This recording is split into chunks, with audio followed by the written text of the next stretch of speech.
లలిత exchange Utsav. పాత నగల అదే బరువుకి కొత్త నగలు తీసుకో. నగల ప్రైస్ లో 20% ఆదా చేసుకోవచ్చు. ఆఖరికి మణిపూర్ లో ఎంత మంది క్రైస్తవులను 2000 మంది 2000 చర్చిలను ధ్వంసం చేసిన 60,000 క్రైస్తవులను నిర్వాసితులను చేసిన కనీసం అప్పుడు కూడా జగన్ రెడ్డి గారు క్రైస్తవుడు అయ్యుండి కూడా ఒక్కసారి కూడా మణిపూర్ ఘటన మీదే మాట్లాడలేదు. మరి క్రైస్తవుల కడుపు మండిపోదా? క్రైస్తవులకు మనసు లేదా? క్రైస్తవులు మనుషులు కారా? మనుషులు చచ్చిపోతున్నా మీరు పట్టించుకోకుండా బీజేపీకి మద్దతు ఇస్తున్నారంటే మీరు మనుషులు అవునా కాదా? టీడీపీ పార్టీ, జగన్ రెడ్డి గారు, చంద్రబాబు గారు సమాధానం చెప్పాలి, ప్రజలకు సమాధానం చెప్పాలి. మళ్ళీ చెప్తున్నాం, ఆంధ్ర రాష్ట్రంలో ప్రజలు అందరినీ హెచ్చరిస్తున్నాం. బీజేపీ పార్టీకి, టీడీపీ పార్టీకి, వైసీపీ పార్టీకి పొత్తులు ఉన్నాయి. అవి మన కంటికి కనిపించినా కనిపించకపోయినా పొత్తులు ఉన్నాయి. గత 5 సంవత్సరాలుగా చూసాం. టీడీపీ ఎంపీలైనా, వైసీపీ ఎంపీలైనా బీజేపీకే మద్దతు ఇచ్చాయి. ప్రతి అంశంలో వాళ్ళ పక్కన నిలబడ్డారు. ఆఖరికి మణిపూర్ అంశంతో సహా బీజేపీ పార్టీకి తెలుగుదేశం పార్టీ, వైసీపీ పార్టీ మద్దతు ఇచ్చిన మాట వాస్తవం. మళ్ళీ ఆంధ్ర రాష్ట్ర ప్రజలు వైసీపీకి ఓటేసినా అది బీజేపీకే పడుతుంది. మళ్ళీ ఆంధ్ర రాష్ట్రంలో టీడీపీకి ఓటేసినా అది మళ్ళీ బీజేపీకే పడుతుంది. వీళ్ళిద్దరూ కలిసి బీజేపీని బలపరుస్తున్నారు తప్ప ఆంధ్ర రాష్ట్ర ప్రజల మేలు కోసం ఆలోచన చేయడం లేదు. ఆంధ్ర రాష్ట్ర ప్రజల ప్రయోజనాల కోసం ఆలోచన చేయడం లేదు. స్వలాభం కోసం ఆంధ్ర రాష్ట్ర ప్రజలను తాకట్టు పెట్టారు అన్నది వాస్తవం.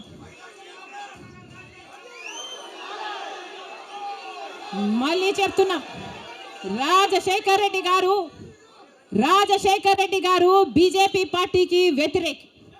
రాజశేఖర్ రెడ్డి గారు బీజేపీ పార్టీకి ముమ్మాటికి వ్యతిరేకి. ఎందుకంటే బీజేపీ పార్టీ ఒక మతతత్వ పార్టీ కాబట్టి.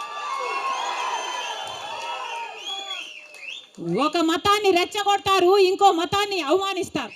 ఇదే బీజేపీ పార్టీకి తెలిసిన రాజకీయం. మతం పేరుతో చిచ్చు పెట్టాలి, ఆ మంటలో వీళ్ళు చలి కాచుకోవాలి. ఇదే బీజేపీకి తెలిసిన మంత్రం. అందుకే రాజశేఖర్ రెడ్డి గారు బీజేపీని ఎప్పుడు వ్యతిరేకించారు. రాజశేఖర్ రెడ్డి గారు ఆశయాలు ఒక్క కాంగ్రెస్ పార్టీలోనే నెరవేరాయి తప్ప ఇక ఏ ఇతర పార్టీలోనూ కాదు. రాజశేఖర్ రెడ్డి గారి మూలాలు కాంగ్రెస్ పార్టీయే, రాజశేఖర్ రెడ్డి గారి ఊపిరి కూడా కాంగ్రెస్ పార్టీయే. ఒకటి వ్యక్తిగతంగా తను ఈ 3 ఏళ్ళు ఎందుకు తెలంగాణలో నేను అక్కడ బిడ్డను అక్కడే ఉంటానని తెలంగాణ యాసలో మాట్లాడుతూ అక్కడ కాంగ్రెస్ను తూర్పారబట్టి ఈరోజు ఉన్నట్టుండి అక్కడి నుంచి ఇక్కడికి షిఫ్ట్ అయ్యారు. నా జీవితం అంతా తెలంగాణకి అంకితమై ఈరోజు ఎందుకు వెనక్కి ఇట్టొచ్చారు? కేవలం జగన్మోహన్ రెడ్డి గారు ఉన్నారనే కదా. జగన్మోహన్ రెడ్డి గారు ఉన్నారు, ఆయనకు సంబంధించినంతవరకు అటాక్ చేయడానికి తన ఒక వెపన్ అవుతారు. ఆ వెపన్ ఎవరికి ఉపయోగపడుతుంది ఆయుధం అనేది కూడా ఆమెకు తెలుసు. చంద్రబాబు నాయుడుకి ఉపయోగపడుతుంది. సో ఆ పర్పస్ కోసం మేము వచ్చారనేది మేమనడం కాదు, ప్రజలకు తెలుసు పూర్తిగా. దీనివల్ల ఫలితం ఏమీ ఉండదు. 100 కంటే తక్కువ వచ్చిన పార్టీకి. ఇప్పుడు అది ఏ రకంగా చేసినా తెలుగుదేశం పార్టీ వెంటిలేటర్ మీద ఉంటే ఈ పార్టీ అసలు కనుమరుగైంది.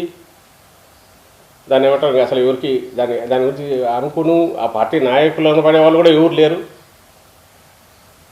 ఇప్పుడు ఆ పార్టీకి మళ్ళీ జీవం పోయడం అంటే శవానికి జీవం పోయడం లాంటిదే. అది ప్రాక్టికల్ కుదిరేది కాదు. సో ఇందులో ఎవరు ఎత్తుగడ ఉంది అంటే చంద్రబాబు నాయుడు గారు ఎత్తుగడ ఉంది. అందుకే ఆ సెక్షన్ ఆఫ్ మీడియా రేపటి నుంచి ఈమెను విపరీతంగా ప్రొజెక్ట్ చేస్తారు. రామోజీరావుకి ఎందుకు అందుకు ప్రేమ, రాధాకృష్ణకి ఎందుకు అందుకు ప్రేమ, చంద్రబాబు నాయుడు చెల్లిని బయట వేసాడని జగన్మోహన్ రెడ్డి అనడంలో ఎందుకు ఆయనకెందుకు ఆమె మీద అంత ప్రేమ? కేవలం ఒకటి, ఆయన ఈరోజు తన టార్గెట్ తాను ప్రజలకు ఏం చేసినాడో చంద్రబాబు నాయుడు చెప్పుకోలేక, చంద్రబాబు నాయుడు ప్రజలకు ఏం చేశాడో తన హయాంలో చెప్పుకునే పరిస్థితి లేక, అలాగే జగన్మోహన్ రెడ్డి గారు ఈ 5 ఏళ్లలో ప్రభుత్వంలో ఉండి ముఖ్యమంత్రిగా ఉండి చేసిన వాటిని నుంచి ప్రజలను ఏమార్చాలన్నా, అబద్ధాల కల్పితాలన్నీ ప్రచారం చేసి 4 రకాల అటాకులు పెట్టాలన్నా, అలాగే ఎంతో కొంత నేను ఇంతకుముందు అన్నట్టు వైఎస్ఆర్ అభిమాన ఓట్లు ఉన్నా లేదా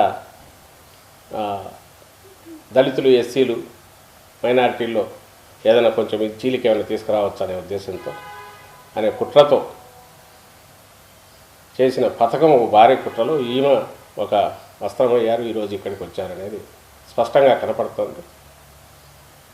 ఇది పోను ఇది మంగా మురికి, దాన్ని ఏమంటారు, బురద దీనిలాగా ఉంటుంది, దాంట్లోనే చేయాల్సి వచ్చేట్టుంది. కానీ బట్ ప్రజలకు తెలుసు, గమనిస్తున్నారు, ఏం జరుగుతుందనే గమనిస్తున్నారు.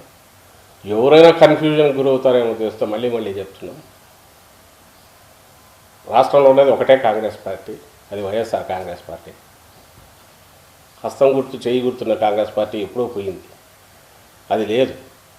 వైఎస్ఆర్ గారు ఉన్నారు అందరి గుండెల్లో. ఆయన తనయుడు గారే కాక ఆయన రాజకీయ వారసుడుగా కూడా పూర్తి ఆ స్థానాన్ని ఈరోజు ప్రజల హృదయాల్లో జగన్మోహన్ రెడ్డి గారు సంపాదించుకున్నారు.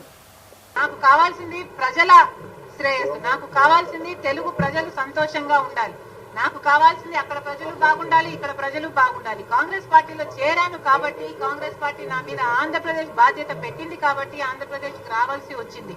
కానీ ఒక మాట చెప్తున్నాను, నేను రాజశేఖర రెడ్డి బిడ్డగా, నాకు తెలంగాణ రాష్ట్రం మెట్టినిల్లు అయితే ఆంధ్ర రాష్ట్రం పుట్టినిల్లు. నేను ఇక్కడ పుట్టాను, జమ్మలమడుగులో పుట్టాను, అవును అక్కడ పెరిగాను, అక్కడ పెళ్లి చేసుకున్నాను, వాస్తవమే.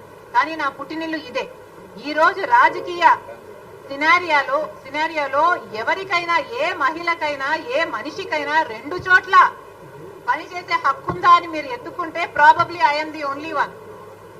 నాకు ఒకటి పుట్టినిల్లు అయితే ఒకటి పెట్టినిల్లు. Thank you.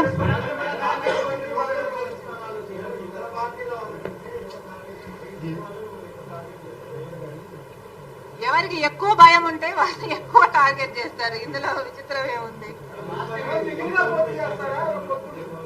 కాంగ్రెస్ పార్టీ మొత్తం 175 సీట్స్ లో కంటెస్ట్ చేస్తుంది, మొత్తం అన్ని ఎంపీ సీట్స్ లో కూడా కంటెస్ట్ చేస్తుంది. ఈ అప్లికేషన్స్ ఓపెన్ కావడం 24వ తేదీ మణికం ఠాగూర్ గారు ఫస్ట్ అప్లికేషన్ 24వ తేదీ తీసుకోవడం జరుగుతుంది.